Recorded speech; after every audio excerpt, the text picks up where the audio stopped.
할렐루야. 오늘은 마틴 루터에 의해서 하나님께서 종교개혁을 하신 지 502년째가 되는 그러한 뜻깊은 해이고 뜻깊은 주일을 맞이했습니다. 500주년을 맞이한다고 해서 굉장히 설레고 그렇지만 한국교회 현실에서는 설레는 마음만 있는 것이 아니라 안타까운 마음이 더 컸던 그런 500주년을 맞이했던 것을 기억합니다. 500주년을 맞이하고 또 2년을 우리가 또 지나오고 있는데 여전히 한국교회는 이 세상 가운데서 개혁되어야 하는 대상으로서 지금 존재하고 있는 것을 보게 됩니다. 여러분, 우리의 신앙이 나태해지고 그래서 잘못되어져 가는 변화되지 않으면 변질된다고 했는데 스스로 개혁해 나가지 못함으로 인해서 변질돼 가고 있는 이러한 오늘날의 교회와 교회는 바로 저와 여러분들이거든요. 우리의 신앙을 말씀을 통해서 다시 세우고 회복하고 그래서 정말 하나님 마음에 꼭 드는 그러한 교회와 저와 여러분들 되시기를 주님의 이름으로 축복합니다. 그러기 위해서는 오늘 말씀 정말 중요한 말씀입니다. 우리가 지난 몇 주간 계속해서 디모데전서 후서 말씀을 통해서 사도 바울이 사랑하는 영의 아들인 디모데에게 정말 마지막으로 귀한 권면을 하고 있는 것들을 통해서 우리가 귀한 것을 배우게 됩니다.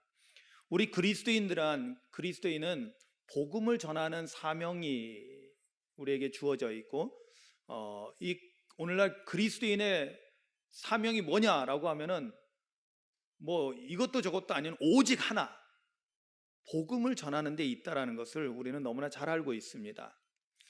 그러나 복음을 전하는 것은 지난주에도 거듭 말씀드렸듯이 말로만 해서 되는 것이 아니라는 사실입니다. 복음은 말로만 전하는 것이 아니라 우리의 온 몸을 통해서, 즉 우리가 삶을 살아냄으로 인해서, 즉 우리 그리스도인들이 복음으로 사는 사람이 됨으로 인해서 우리에게서 그리스도의 향기가 나타나고 또 우리가 그리스도의 편지가 되어져서 사람들이 나를 보고 예수님을 만날 수 있는, 사람들이 여러분들을 보고 하나님을, 영이신 하나님을 보고 느끼고 경험할 수 있는 그런 역사가 일어나야 한다는 것입니다. 그래야만이 진정한 복음을 우리가 전할 수 있다라는 사실을 우리가 배웠습니다. 오늘 우리가 읽은 본문은요, 사도 바울이 이렇게 사랑하는 디모데에게 마지막 편지를 쓰는 가운데 이 마지막 부분에서도 마지막으로 아주 강력한 명령을 통해서 권면하고 있는 마지막 권면의 내용인 것입니다. 오늘 사도 바울은 이 디모데에게 다양한 이야기를 하는 것 같지만 그러나 결국에 그것은 한 가지의 이야기를 하는 것입니다. 오늘 본문 말씀에 보면은 사도 바울은 5절에서 무려 한 절에서 4번의 명령을 하게 됩니다. 그러니까 4개의 명령형을 사용해서 이렇게 명령을 하는데요, 5절 말씀에 보면 그러나 너는 모든 일에 신중하며 고난을 받으며 전도자의 일을 하며 내 직무를 다하라. 아멘. 이렇게 명령합니다. 그런데 이렇게 읽으면은 사실은 그냥 묻어서 그냥 한꺼번에 가는 것처럼 느껴져서 이것을 따로따로 봐야 됩니다. 여기 보면 신중하라, 고난을 받으라, 전도자의 일을 하라, 내 직무를 다하라, 이 4가지가 전부 다 명령형으로 사용되고 있다라는 것입니다. 그러니까 첫 번째 그러니까 이 한 절에 무려 4개의 명령이 담겨져 있다라는 것입니다. 첫 번째는 뭐예요? 너는 모든 일에 신중하라. 아멘. 너는 모든 일에 신중하라는 것입니다. 두 번째는 뭡니까? 고난을 받으라. 아멘. 우리가 이미 배웠죠? 우리는 복음과 함께 뭘 받아요? 고난을 함께 받는다는 것입니다. 그래서 마지막에 명령하는 거예요. 너는 고난을 받으라는 것입니다. 마땅히 받아야 된다는 것입니다. 그리고 세 번째는 전도자의 일을 하라라고 명령하고 있습니다. 전도자의 일을 하라. 예, 그렇죠. 우리의 사명이 뭐라고 했어요? 복음을 전하는 것이 우리의 사명이라고 했어요. 디모데도 예외가 아니었습니다. 그렇기 때문에 전도자로서의 일을 해야 된다는 것입니다. 여러분, 우리 그리스도인들은요, 세상에서 여러 가지 일들을 하고 있지만, 그러나 우리에게 주어진 영적인 사명은 뭐냐? 우리 모두가 가지고 있는 공동의 사명은 뭐냐? 그것은 뭐냐면 전도자로서의 삶을 사는 것입니다. 즉 복음을 전하는 삶. 그런데 복음을 전하는 것은 말로만이 아니라 우리의 삶으로 살아내는 것이라고 했죠. 그것이 우리의 사명이라는 것입니다. 그리고 마지막 네 번째로 주는 명령은 뭐예요? 바로 내 직무를 다하라는 것입니다. 내 직무를 다하라는 것은 뭐냐면 하나님께서 너에게 맡겨주신 모든 일을 완수하라는 것입니다. 완수하라. 그러니까 다하라는 것은 뭐예요? 모든 일을 다 완성지라는 거예요. 완수하라는 거예요. 그러면 오늘 이 네 가지 명령을요, 그런데 이것을 사도 바울은 이 명령을 사실은 다른 데서는요 단 하나의 명령으로 종합하고 있습니다. 단 하나의 명령으로. 그리고 사도 바울은 단 하나의 명령으로 종합한 이 내용을 본인은 이미 그렇게 살았다라고 고백하고 있습니다. 사도 바울이 이렇게 디모데에게 마지막 주는 명령을 단 하나로 종합한 내용은 사실은 디모데 전서에서도 발견할 수가 있습니다. 디모데 전서 6장 12절에 보면 이런 말씀이 나옵니다. 믿음의 선한 싸움을 싸우라. 영생을 취하라. 이를 위하여 내가 부르심을 받았고 많은 증인 앞에서 선한 증언을 하였도다. 아멘. 여기에 뭐라고 명령합니까? 믿음의 선한 싸움을 싸우라. 아멘.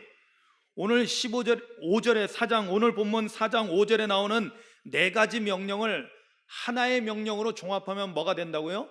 선한 싸움을 싸우라는 명령에 종합된다는 것입니다. 그래서 6절 이하에 쭉 7절까지 보면은 사도 바울은 이렇게 고백합니다. 전제와 같이 내가 벌써 부어지고 나의 떠날 시각이 가까웠도다. 이제 이 세상 떠날 시간이 다가왔다라는 것을 사도 바울은 감지하고 이것을 디모데에게 말하고 있는 것입니다. 그러면서 이렇게 고백합니다. 나는 선한 싸움을 싸우고 나의 달려갈 길을 마치고 믿음을 지켰다. 아멘. 여러분, 지금 읽은 이 성경에서는요, 여기에서는 완료형을 쓰고 있습니다. 앞에서 디모데를 향해서는 명령형을 사용하고 있다면 지금 여기 6절 7절에서는 뭐냐면 완료형을 썼어요. 완료라는 것은 내가 이렇게 해왔다라고, 내가 이렇게 다 했다라고, 지금 앞에서 말한 다 완수했다라고 고백하고 있는 것입니다. 여러분, 우리가 여기서 중요한 것을 배워야 돼요. 뭐냐면 사도 바울이 디모데에게 가르칠 때 너 이러고 해라 저거 해라 명령만 하는 것이 아니라는 것입니다. 말로 시키는 것으로 끝나는 것이 아니라 가르치는 내용을 본인이 먼저 실천하고 그대로 완수했다라고 오늘 말씀에서 고백하고 있는 것입니다. 그래서 완료형을 써서 나는 선한 싸움을 싸웠다. 나의 달려갈 길을 마쳤다. 믿음을 지켰다. 아멘. 이렇게 선언하고 있는 것입니다. 그러니까 사도 바울은 이제 바로 죽음 앞에 있지만, 그러나 그 죽음을 통해서 나는 끝난 것이 아니라 나에게 주어진 사명 다 마치고 완수하고 하나님 나라로 간다라는 것입니다. 그래서 그곳에서 뭐가 기다리고 있다고요? 8절에 보면 이제후로는 나를 위하여 의의 면류관이 예비되었다. 할렐루야. 나를 위해서 이미 하나님께서는 의의 면류관, 다른 곳에서는 생명의 면류관, 금면류관이 준비되어 있다라고 고백하고 있는 것입니다. 자, 그렇다면은 5절에 나온 이 네 가지 명령이 선한 싸움을 싸우라는 한 가지 명령으로 종합이 되고 있는데요. 그렇다면 이 선한 싸움에 대해서 우리가 배워야 할 것입니다. 선한 싸움이 뭘까? 우리 그리스도인들은 왜 선한 싸움을 싸워야만 할까? 도대체 선한 싸움을 싸운다라는 것이 구체적으로 뭘 의미하는가를 여러분들이 배워야만 합니다. 그래야지 우리가 선한 싸움을 싸울 수 있잖아요. 여러분 보면 이 선한 싸움이라는 이 표현 자체가 사실은 굉장히 모순되는 서로 다른 두 단어가 결합되어 있는 것입니다. 여러분, 싸움이라는 것이 이쁜가요? 싸우는 거 보면 아름답습니까? 여러분, 오늘 여기 선한 싸움이라는 이 표현 가운데 이 헬라어 원어로 보면은 칼론 아고나라는 단어를 쓰고 있어요. 근데 앞에 있는 칼론이 선한이라는 뜻이거든요. 근데 이건 칼로스라는 단어에서 나오는데 이 단어는 뭘 의미하냐면 아름답다, 심지어는 사랑스럽다, 이런 뜻을 가지고 있는 거예요. 아니, 그런데 악어는 싸움이거든요. 여러분, 서로 다른 이 선한하고 싸움이라는 이 단어는 서로 매치가 될 수가 없는 그런 단어들입니다. 그런데 그 두 단어가 합쳐져 가지고 선한 싸움이라는 거예요. 참, 사도 바울은 어떻게 이런 말씀을 할 수 있었는지, 성령께서 하시게 하신 말씀이죠. 선한 싸움을 싸우는 것. 여러분, 싸움은 결코 아름다운 것이 아닌데 분명하게 오늘 성경은 아름답고 사랑스러운, 그러면서 또 하나 중요한 이 칼로스가 가지고 있는 의미가 있는데, 그것은 뭐냐면 그럴 만한 가치가 있는, 즉 싸울 만한 가치가 있는 그런 싸움을 싸우라는 것이었어요. 그렇다면 이 선한 싸움은 일반적인 싸움은 아니겠죠? 사람과 사람이 서로 막 감정이 막 뒤섞여 가지고 서로 갈등하고 그리고 다투고 미워하고 이런 싸움을 말하는 것이 아니에요. 이거는 아름답지 않습니다. 이거는 그럴 만한 가치가 하나도 없어요. 제가 싸우는 사람들 이야기 들어보면요, 절대로 가치 있는 거 가지고 싸우지 않더라고. 정말로 우주적으로 하나님의 놀라운 역사를 위해서 싸우는 사람은 거의 없더라고요. 다 결국은 뭐냐면 자기 감정에 조그마한 상처를 냈다고 그것 때문에 아주 그냥 상대방을 잡아 죽이려고 싸우는 것이 오늘날 우리들의 싸움의 모습들입니다. 그러나 오늘 성경에서 말씀하고 있는 선한 싸움은 그런 싸움하고는 질적으로 완전히 다른 싸움을 말하는 것입니다. 그러면 선한 싸움이란 무엇일까요? 구체적으로 어떤 싸움이길래 이것이 아름다운 싸움이 되고 어떤 싸움이길래 이것이 그만한 가치 있는 싸움이 되느냐? 첫 번째요, 선한 싸움은, 한번 이거는 따라 하셔야 돼요. 여러분 마음에 새기셔야 돼요. 따라하세요. 선한 싸움은 자신과의 싸움이다. 누구와 싸우는 거예요? 정확하게 얘기하세요. 누구와 싸우는 거? 그렇죠. 자신과의 싸움이에요. 다른 사람하고 싸우라는 게 아니라 나 자신과의 싸움이라는 것입니다. 나 자신과의 싸움. 여러분, 5절에 그러나 너는 모든 일에 신중하여 라는 첫 번째 명령형이 나오는데요, 너는 모든 일에 신중하라 라는 이 명령은 뭘 의미할까요? 너는 모든 일에 신중하라. 이 신중하라라는 이 단어는 네포라는 단어를 쓰고 있는데, 이 단어는 뭐냐면 금주하다라는 그런 뜻을 원래 가지고 있고요. 그러면 그게 뭐 어떤 의미하고 연결이 되냐면 우리 예수님께서, 우리 주님께서 우리에게 늘상 하셨던 말씀 가운데 하나인 깨어 있으라. 아멘. 그러니까 여러분, 술 취하면은 안 되잖아요.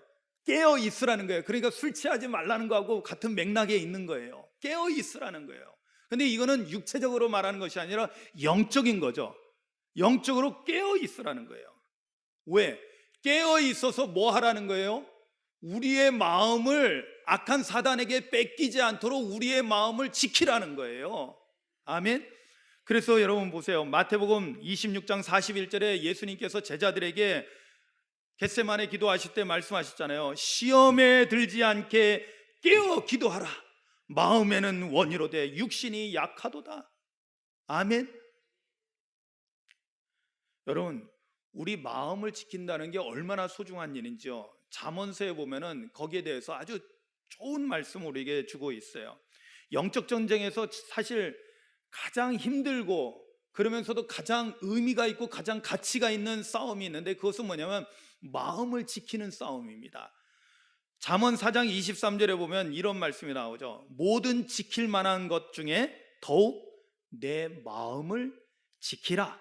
왜냐? 생명의 근원이 이에서 남이니라. 아멘이죠. 여러분, 마음을 지키는 것이 왜 이렇게 귀한 일이냐면은 마음을 지키는 것은 다름 아니라 내 영을 지키는 거예요. 내 영혼을 지키는 거예요. 이것은 뭐냐면 바로 하나님과의 관계를 맺고 있는 가장 핵심이 되는 요소죠. 만약에 내가 마음을 지키지 못하게 되면 어떤 일이 일어날까요? 내 마음을 빼앗기게 되면 어떻게 될까요? 하나님을 잃어버리게 되고요, 사단의 종로로 타고 만다라는 것입니다. 그러니까 생명을 빼앗기는 거예요. 단순히 이 육신의 목숨을 잃어버린 정도에서 끝나는 것이 아니라 천국을 잃어버리는 거예요. 그러니까 여러분, 무엇보다도 우리가 지켜내야 되고 싸워야 될 것은 뭐냐면 내 마음을 지키기 위해서 우리 자신과 싸움을 해야 된다는 거예요. 왜? 사단은요, 결국에는 언제 우리를 침노하냐면은 우리 마음이 약해져 있을 때 슬며시 스며들거든요. 여러분, 마귀에게는 틈을 주지 말아야 된다는데 이 마귀에게 틈을 주는 것이 뭐냐면 내가 내 스스로 내 마음의 허점을 자꾸만 드러내는 거예요. 그래서 모든 일에 신중하라는 것은 항상 깨어 있으라는 건데, 항상 깨어 있으라는 것은 예수님께서 어떤 의미로 사용하셨어요? 영적으로 항상 깨어 뭐 하라? 기도하라는 거죠. 아멘. 그래서 우리 믿는 사람들은요, 쉬지 말고 기도해야 되는 거예요. 기도가 끊어져서는 안 되는 거예요. 기도는 영의 호흡이라고 했어요. 호흡이 멈춰지면 죽는 거잖아요. 기도가 멈춰지면 죽는 거예요. 무슨 일을 하기 위해서 기도하는 것이 아니라 일상의 삶이 기도가 돼야 된다는 거예요. 아멘. 이게 바로 선한 싸움인 거예요. 항상 깨어서 기도하는 삶을 살고 있는 것이 선한 싸움인 거예요. 여러분, 선한 싸움을 싸우시기를 주님의 이름으로 축원합니다. 그럴 때 우리는 우리 마음을 지킬 수 있게 되고 하나님과의 영적인 아름다운 관계를 맺어갈 수 있는 것입니다. 그렇기 때문에 이 선한 싸움은 가치 있는 싸움이 되는 것입니다.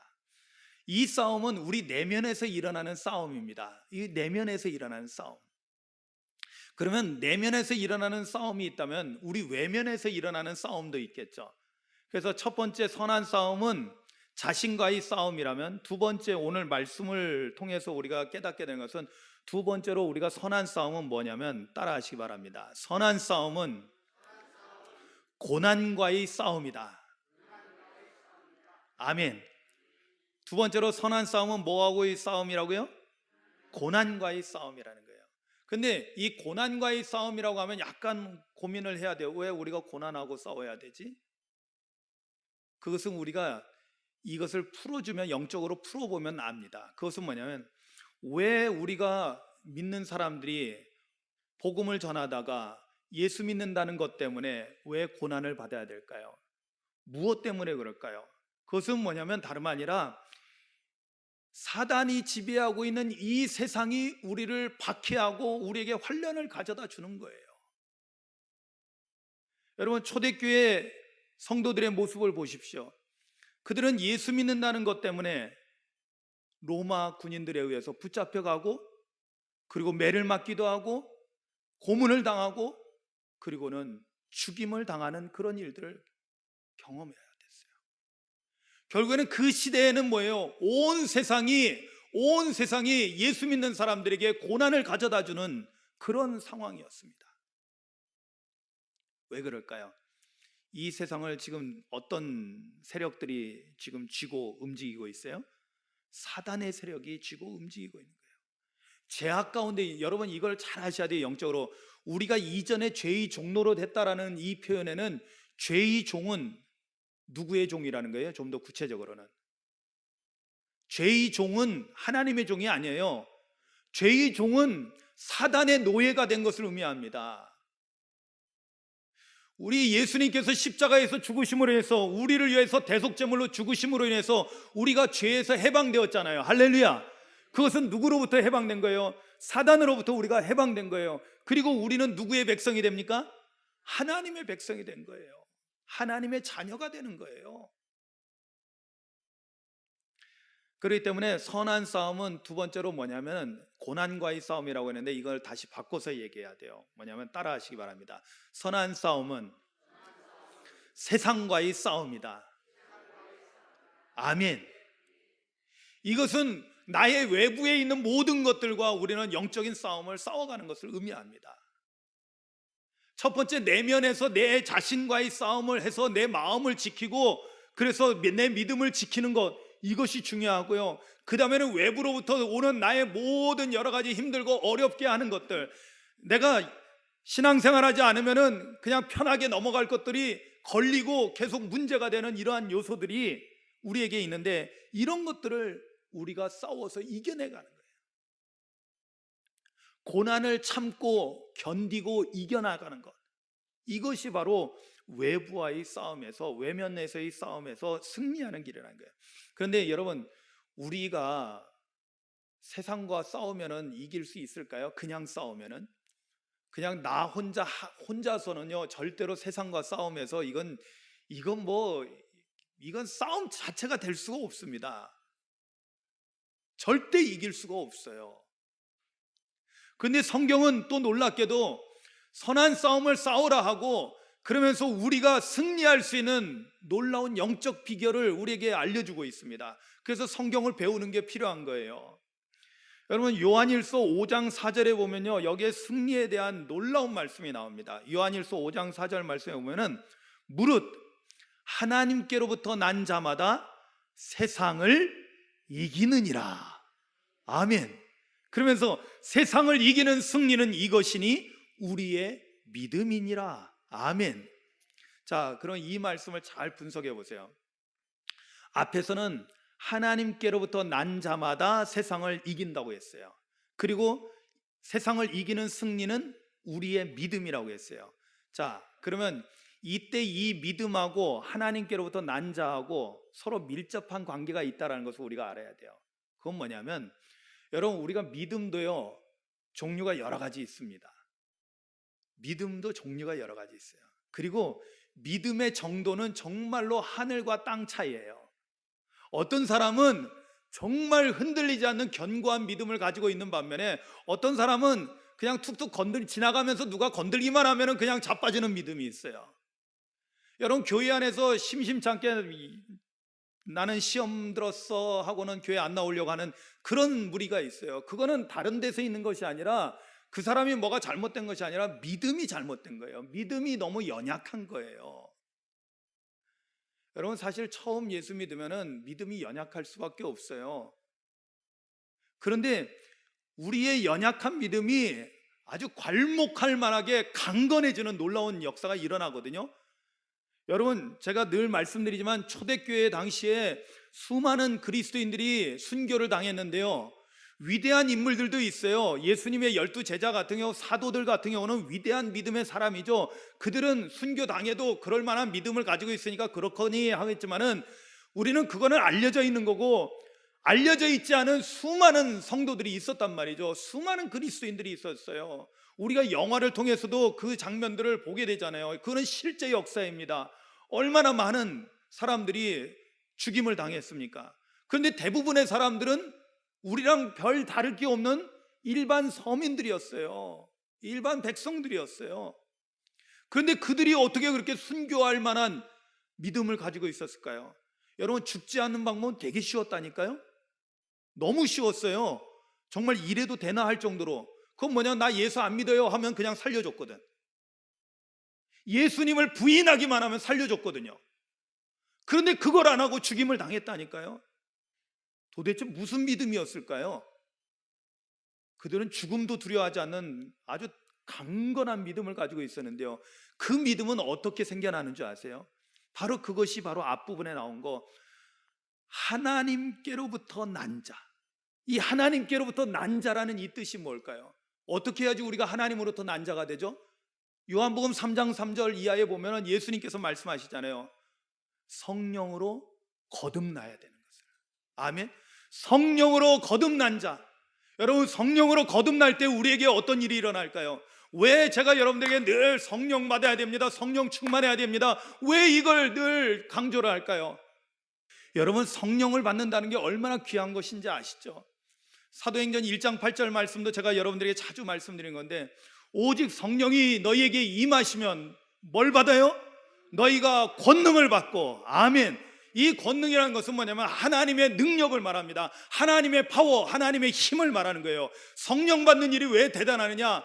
정말로 지렁이만도 못한 우리 인간이 전능자이신 하나님의 능력을 받게 되는 거예요.